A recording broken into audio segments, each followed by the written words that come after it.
नतमस्तक होतो. सद्गुरू जनार्दन स्वामी महाराज यांना मी नतमस्तक होतो.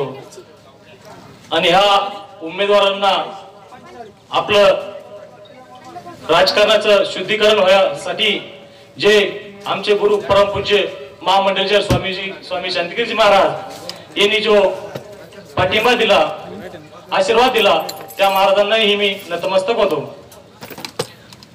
जमलेल्या माझ्या मतदार बंधू आणि भगिनींनो, तुम्हालाही प्रथम नतमस्तक होतो. आज या लोकसभेच्या प्रचारार्थ आलेले लोकप्रिय उमेदवार जे बाबाजी भक्त परिवार पुरस्कृत उमेदवार शिवस्वराज्य बहुजन पक्षाचे लोकप्रिय अधिकृत उमेदवार हर्षवर्धनजी रायभनजी जाधव, दुसरे आपले जे बाबाजी भक्त परिवाराचे सर्व वेरूळचे सर्व मंडळी इथे आले, त्यांनाही मी शुभेच्छा देतो. आपले शिवरायचे सारारावा डिके कट्टर समर्थक रामकृष्ण बाबा यांचे कट्टर समर्थक यांनाही शुभेच्छा देतो. या पंचकृषीतून गोळवडीतील प्रकाशाबा शिंदे असतील, संतोष मिसाळ असतील, वसंत भाऊ शेलार असतील, तात्या भाऊ वाणी असतील, कारवळे पाटील कराळे असतील, या बहुसंख्येने या लोकांनी इथं हजरावी, त्यांनाही मी शुभेच्छा देतो. आता थोडक्यात मी तुम्हाला दोन शब्द सांगतो. दादा, तुम्ही जो हा निर्णय घेतला त्या निर्णयाचं सर्व महाराष्ट्रामध्ये नाही तर भारतामध्ये कौतुक केलं जात आहे. कारण का ही निर्माणाची लाट आहे. या कोणाला तरी सर्व समाजाला, आपल्याला सर्व समाजाला साथ देण्यासाठी कोणीतरी उभं राहिलेलं आहे, काहीतरी उभं राहिलेलं आहे. दादा, कोणी म्हणतं जातीवाद चालू आहे, जातीवाद कुठलाही चालू नाही. मतदार बंधूंनो, जातीवाद कशाला म्हणतात? जातीवाद म्हणजे शिवसेना जातीवाद आहे. जी जातीवाद करणारा पक्ष आहे ह्यो दादाचा पक्ष नाही. कारण का दादांनी जे 8 पगड जातीला धरून चाललेले छत्रपती शिवाजी महाराज त्यांच्या नावाने पक्ष ओपन केलेला आहे. सर्व जातीला, सर्व धर्माला घेऊन जाणारा पक्ष ओपन केलेला आहे.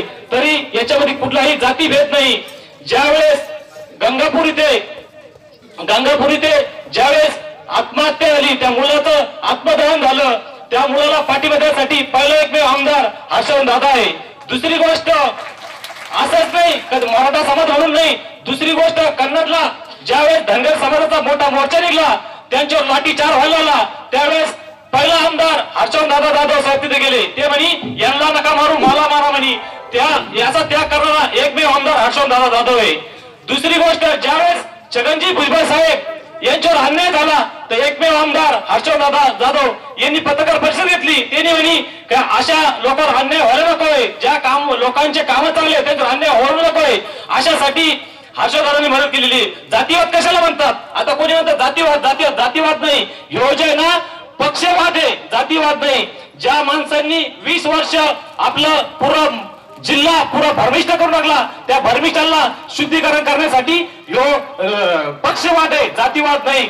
ज्या लोकांनी आतापर्यंत चोऱ्या केल्या त्या चोऱ्या थांबण्यासाठी सर्व जिल्ह्यातील सर्व तरुणांनी, सर्व जातींनी, सर्व धर्मांनी, सर्वांनी दादांना पाठिंबा दिलेला आहे.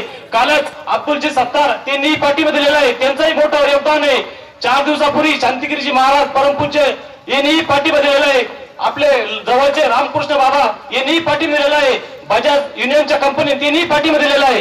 कारण का दादांचा ओल पाहून, सभा पाहून, मी तर म्हणतो पालख्याची पहिली सभा आहे काय, दादा इतिहासामधली पहिली सभा एवढी भरलेली आहे का आजपर्यंत पुऱ्या शहरामधून लोकांची नुसती गर्दी आली. ज्या दिवशी तुमच्या उद्घाटन झालं, आता काही शिवसैनिक म्हणत्या तुम्ही भाजपचे का? आम्ही आता म्हणतो आम्ही भाजपचेच आहे. उद्या भाजपचे, तुम्हाला काय वाकडा खर्च करून घ्या. आम्ही आता भाजपचे, उद्या भाजपचे, आम्हाला भाजप कोणी करून देत नाही. कारण का आम्हाला इमानदारी काम करायचं आहे. ज्या शिवसेना पक्षानं आतापर्यंत गद्दारी केली त्या पक्षात आम्हाला काम करायचं नाही. मी त्या दिवशी कोणतं म्हणे खैरे सावला, मी तोडून खैरे सावला बोललो, मी विचारून घेतो माणसाला. कारण का आम्हाला निस्वार्थी माणूस लागतो. ज्या माणसाला विकास केला पाहिजे तेव्हा माणूस लागतो आम्हाला. मी तरी सांगतो आतापर्यंत जे झालं ते झालं. या तरुण माणसाला आपण सगळ्यांनी पाठीमागे उभं राहायचं आहे.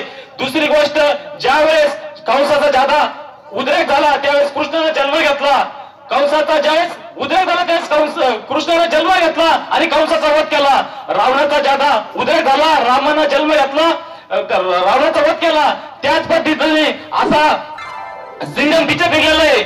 म्हणजे स्टोरी वयस्कर लोकांना मागं जा, नवीन लोकांना पुढे या. सिंगम पिक्चर निघालेलं आहे.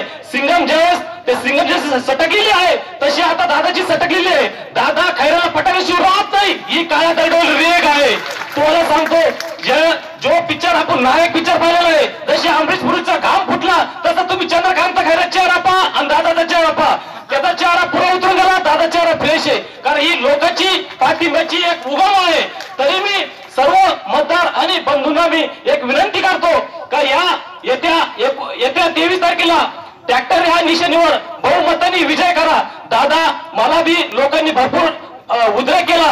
आज तर मला पुऱ्या तालुक्यामधून असं म्हणलं होतं का तुम्ही दादाचे कट्टर समर्थक आहे. ज्यावेळेस मी भाजपमधून पहिला आलो, पण तरी मी तुम्हाला सांगतो, मी निस्वार्थी मी काम करवलो. 8 तारखेपासून ज्यावेळेस मी तुमचा फॉर्म भरला, ज्यावेळेस फॉर्म डिक्लेअर झाला, त्या दिवशी मी निश्चित ठरलं माझं गाडीचं तेल, माझा स्वतःचा खर्च मी स्वतः करणार. दादाची चहा सुद्धा पिणार नाही. कारण का निस्वार्थी माणसाला काम करणं हे आपलं कर्तव्य. ज्यावेळेस शांतिगिरी महाराजांनी भाऊसाहेब पाटलाला पाठिंबा दिला, 21,000 बक्षीस द्यायला माणूस मी आहे. कारण का ज्या गुरूंना एखाद्या माणसाला पाठिंबा दिला त्या माणसाचं काम करणं आमचं काम आहे. आता जे शिवसैनिक म्हणा का तुम्ही भाजपचे नाही, आम्ही भाजपचेच आहे. आणि हर्षवर्धन दादांनी जो भाजपला मोदीला पाठिंबा दिलेला आहे त्या पाठिंब्याचा आम्ही कौतुक करतो. 1001% दादाचा विजय झाल्याशिवाय राहणार नाही. हीच मी या प्रसंगी मी तुम्हाला सांगू इच्छितो. दादा, माझा 4 दिवसापासून पाय दुखतो, माझा 1 वर्षापूर्वी ऑपरेशन झालेलं आहे. पण मी जर घर बसलो तर हे लोक म्हणतील घर बसला. त्याच्याकरता मी एकच सांगितलेलं आहे का 23 तारखेला पाय गेला तरी चालेल, पण तुमच्यासारख्या माणूस या जिल्ह्याला येण्याची गरज आहे. कारण का एक माझा पाय गेला काय, पण तुमच्यासारख्या माणसामुळे पुऱ्या भारताचा उद्रेक होणार आहे, पुऱ्या भारताचं परिवर्तन होणार आहे. मी यावेळी जास्त वक्ते बोलण्यासाठी असल्यामुळे मी माझे 2 शब्द